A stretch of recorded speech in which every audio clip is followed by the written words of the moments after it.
ब्रह्मचारी वो होता है जिसको सिर्फ ब्रह्म से, कृष्ण से, आत्मा से मतलब होता है। आसान शब्दों में कहूँ तो जो व्यक्ति भगवान से जुड़ जाता है वो ब्रह्मचारी कहलाता है। और जब कोई भगवान से जुड़ जाता है तब उसके लिए सेक्स और मास्टरबेशन बहुत ही छोटी चीजें बन जाती है। उसका फिर इंटरेस्ट ही नहीं रहता इन सब चीजों में, क्योंकि इससे भी ज्यादा बड़ी चीज उसे कहीं और मिल रही होती है। लेकिन लोगों को ब्रह्मचर्य का ठीक से मतलब ही नहीं पता। इसी वजह से ब्रह्मचर्य को फॉलो करने वाले 90% लोग फेल हो जाते हैं। अरे भाई, जब तक आप किसी बहुत बड़ी चीज से नहीं जुड़ जाते तब तक आपका शरीर आपको बहला फुसलाकर उसी रास्ते पर ले आएगा। आप कितना भी नो फैप फॉलो करने की कोशिश कर लो, लेकिन आपका शरीर आपको हरा ही देगा। अगर आपको सचमुच में अपने शरीर को हराना है तो उसका एक ही तरीका है कि आपको याद ही ना रहे कि आपको ऐसा कुछ करना है। और ऐसा तो तभी होता है जब इंसान किसी बहुत बड़े लक्ष्य को पाने में डूब जाता है। वो लक्ष्य इतना प्यारा होना चाहिए और उस लक्ष्य को पाने के लिए जो करना पड़ता है उसमें इतना मजा आना चाहिए कि आप भूल ही जाओ कि ऐसी कोई चीज आपकी जिंदगी में है भी। अच्छा, एक चीज नोटिस करना, आप जब भी बहुत ज्यादा खाली होते हो, फ्री होते हो, तभी आपको ऐसा कुछ करने का मन करता है। जब भी आपके पास कोई काम नहीं होगा करने के लिए तब आपका दिमाग उसी दिशा में चलेगा, क्योंकि वही समय होता है जब आपके शरीर को मौका मिल जाता है आपके ऊपर हावी होने के लिए। लेकिन एक ऐसा भी समय होता है जब आपका शरीर आप पर हावी हो ही नहीं सकता। याद दिलाता हूँ, वो समय भूल गए क्या जब हर रोज शाम को क्रिकेट खेलने जाया करते थे, फुटबॉल खेलने जाया करते थे। न खाने की सुध रहती थी न पीने की, घर वालों को हमें बुलाने आना पड़ता था। उस वक्त हमारा शरीर हमसे चीख चीख कर भी कहता था कि भाई कुछ खा ले। उस वक्त भी हम हमारे शरीर की बातों को मानने से इनकार कर देते थे। ऐसा क्यों होता था? क्योंकि उस वक्त हम ये खाना पीना, नहाना धोना, सोने से भी ज्यादा इम्पोर्टेंट कुछ कर रहे थे। बिल्कुल उसी तरह से जब तुम किसी काम में डूब जाओगे तब ये फालतू में नो फैप वगैरह के बारे में सोचने की जरूरत ही नहीं पड़ेगी। तो ये मास्टरबेशन सही है या गलत? ये ना सही है ना गलत है, ये नेचुरल है। देखो, जब आपकी जिंदगी में आपके पास कोई काम होगा ना तो आपका वैसे भी ध्यान इसके ऊपर नहीं जाएगा। लेकिन फिर भी अगर आपका शरीर आपको परेशान कर रहा है और उसकी वजह से आपको काम करने में दिक्कत हो रही है तो आपका शरीर जो मांग रहा है उसे दे दो और फिर से फोकस्ड हो जाओ अपने काम के लिए। अगर इस तरह से आप चलोगे तो आपको बुरा भी फील नहीं होगा। लेकिन अगर आपकी जिंदगी में कोई काम नहीं है तो आप कितना भी अपने आप को रोक लो, आप नहीं रोक सकते। अगर सीधे सीधे बोलूं तो आपकी जिंदगी इतनी बोरिंग है कि आप उस बोरियत से बचने के लिए दिन भर यही करते रहोगे। अगर आपकी जिंदगी के कोई लक्ष्य नहीं होंगे तो आपका शरीर अपने लक्ष्य पूरे करवाएगा। और शरीर के तो दो ही लक्ष्य हैं, अपने आप को जिंदा रखने के लिए खाना मांगना और अपने जैसे और पैदा करने के लिए सेक्स मांगना। अब आप शरीर के लक्ष्य को खत्म तो नहीं कर सकते, लेकिन शरीर को बेवकूफ बनाकर जरूर रख सकते हो। इस वक्त आपका शरीर आपका दुश्मन है और आपको उसको गुलाम बनाना होगा। इसीलिए मैं ये कहना चाहता हूँ, नंबर 1,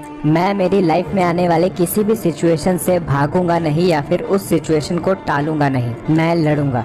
नंबर 2, लाइफ में अगर कभी भी मुझे ऐसा लगेगा कि मैं बहुत ज्यादा डिमोटिवेटेड फील कर रहा हूँ या फिर मुझे बहुत ज्यादा दुख हो रहा है तो मैं कभी भी उससे बचने के लिए नशे की तरफ नहीं जाऊंगा। मैं उस दुख से भी लड़ूंगा और अपने आप को जानने की कोशिश करूंगा। नंबर 3 और सबसे ज्यादा इम्पोर्टेंट, अगर अपने आप को जानने से मेरा दुख खत्म होगा और दुख खत्म होने से मेरा मन ताकतवर बनेगा तो मैं अपने आप को जानूंगा। आजकल जिस तरह से हम लोगों का मन कमजोर हो गया है, इसी तरह से कुरुक्षेत्र में अर्जुन का मन भी कमजोर हो गया था। तब भगवान श्री कृष्ण ने अर्जुन की मदद की थी ये बताने में कि तुम्हारे पास कितनी शक्ति है। तो अगर तुम भी अपने आप को जानना चाहते हो तो श्री कृष्ण के पास जरूर